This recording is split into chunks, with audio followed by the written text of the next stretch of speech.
Welcome everyone. As you can see today we've got, for Lego Monday, we've got the Technic Grave Digger Monster Truck, Monster Jam Grave Digger. It's a monster truck. This is one of the older monster trucks. This was I'm pretty sure this was around back in the 80s. It was him and Bigfoot were the original, or Bigfoot was the originator, and he came along pretty quick after. There's a picture of the real one for those who aren't in the States. 1,500 horsepower, supercharged V8, 66-inch tires at 645 pounds, 12,000 pounds total for the truck. It's one of those sets you can go online and get the alternate instructions to make the off-road buggy. But I'm just going to concentrate on the monster truck version of things. Anything interesting. Evidently it is one of the pull-back spring-loaded motors, so you can pull it back and it runs off on you. Okay, let's get this thing open. Let's see.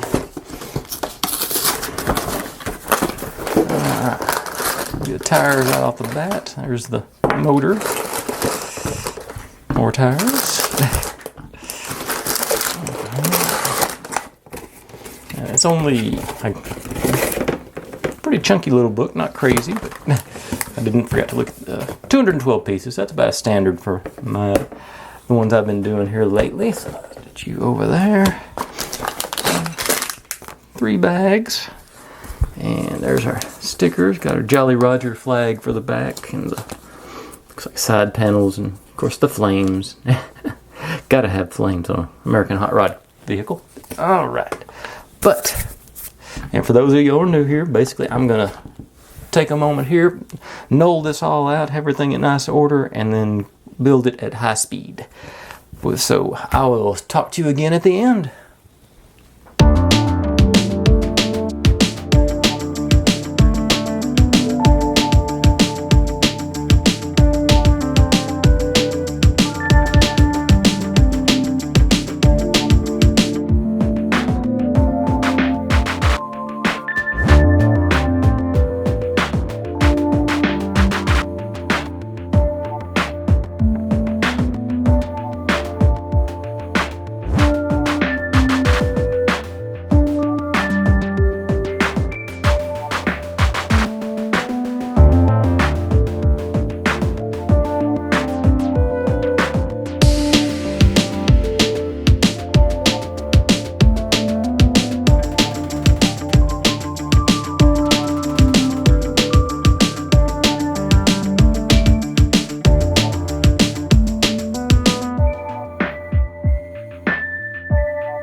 Okay, folks, there you have it. The grave digger. Oh, I can zoom you back out a little bit more. A few extra pieces, and I think there was supposed to be one more in there, but I deemed it unnecessary since I didn't want to take it all the way apart the second time. Got the... Okay, yeah, it does have pullback action there. Okay. I'm used to the click, click, click ones. It must just be spring-loaded. Okay, so it's not... Okay, there is a real mild click. But okay. And the flag waves, and I guess if you jump it, it'll go up. Honestly, not a super great representation, I don't think, but definitely cool. Monster truck tires, you can't beat that. Got the bumper and the trademark red headlights. They just totally said we're not going to do the rear end. It looks like just said we'll do the sides and the front. But that's a Technic too. It's not supposed to be one of the speed champions where it actually has a super close resemblance, or at least a somewhat resemblance. I like it. I think it's fun. I think this one ran about $20. So I think it's totally worth it. I think it's got some good play value. It feels sturdy enough where kids want to take it outside. I think it'd go outside, and it's got some, like I say, that action. It's got some pretty good action on the drive. I like it. Anyways, that's all for today. So as always, I guess I will. I have decided I'm going to do Masters of the Universe for the rest of the week. That'll be my retro toy aspect this week. So as always, thanks for watching. If you're digging what I'm doing, make sure and subscribe, because it's going to keep going on for a while yet. I figure I've got at least another year of toys left to go at the rate I'm going. Minimum a year. And then I'll probably just convert to Lego builds every week. But like I say, I'm enjoying it. I hope y'all too. See you next time. Bye.